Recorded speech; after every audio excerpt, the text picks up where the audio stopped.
Football না খেললে আমার তো খারাপ লাগে না, তো যে কোনো ম্যাচ আমি না খেলে মানে খেলতে পারে না আমার খারাপ লাগে। এটা কোচ ডিসিশন। স্বপ্ন নষ্ট হয়েছে সিন্ডিকেটের জন্য। ফাহমিদুলের মতো সম্ভাবনাময়ী ফুটবলার খেলতে পারেনি বাংলাদেশ দলে।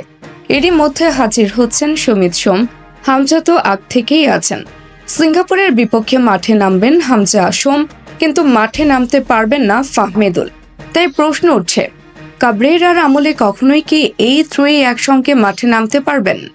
উত্তরটা কাবরেরা ক্যাং ভালো দিতে পারবেন। তবে সম্ভাবনা কতটুকু আছে সেসব নিয়ে বিস্তারিত জানাবো প্রতিবেদনে।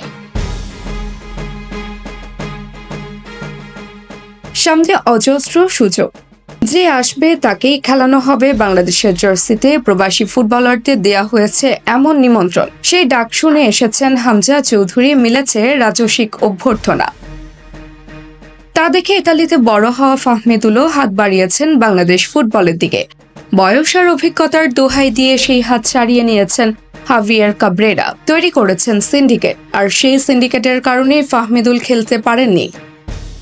আদৌ আর কখনো পারবেন কিনা তা নিয়ে জনমনে সন্দেহ তৈরি হয়েছে। একই সঙ্গে প্রশ্ন উঠেছে, কাবরেরা তোমার একাদশে সোম, হামজা, ফাহমিদুল ত্রয়ের জন্য জায়গা আছে তো? উত্তরটা দিবেন কাবরেরা। নিজের মাথার খেলে প্রতিপক্ষকে আটকাতে না পারলেও প্রবাসী ফুটবলারদের আটকে দিয়েছেন কাবরেরা। সবশেষ জামাল ভুঁইয়াকে বেঞ্চে বসিয়ে রেখেছেন, অথচ একটা সময় জামালকে ছাড়া একাদশ কল্পনা করা যেত না। সেই কাবরেরা ফাহমিদুলকে নিয়ে যে কি ছুরি ঘুরিয়েছেন তা দেশের ফুটবল বোদ্ধারা আজ করতে পেরেছে। তাদের মনে সন্দেহ জেগেছে, আদৌ ফাহমিদুল আর কখনো জাতীয় দলে কাবরেরা থাকাকালীন ম্যাচ খেলতে পারবেন কিনা। খুব সম্ভবত না, কাবরেরার একাদশে এই ত্রয়ীর জন্য জায়গা নেই। থাকলে ভারতের বিপক্ষে ফাহমিদুল থাকতেন একাদশে। ফাহমিদুল খেলতে পারেননি, সমিত সোম বাংলাদেশে আসছেন। হামজা ইতিমধ্যে এক ম্যাচ খেলে গেছেন। মিশ্রিত এক অবস্থায় দেশের ফুটবল এগিয়ে যাওয়ার পথে এই মিশ্রণ হতে পারে সবচেয়ে বড় বাধা, যে বাধা টপকাতে পারবে কেবল সংশ্লিষ্ট কর্তা ব্যক্তিরা।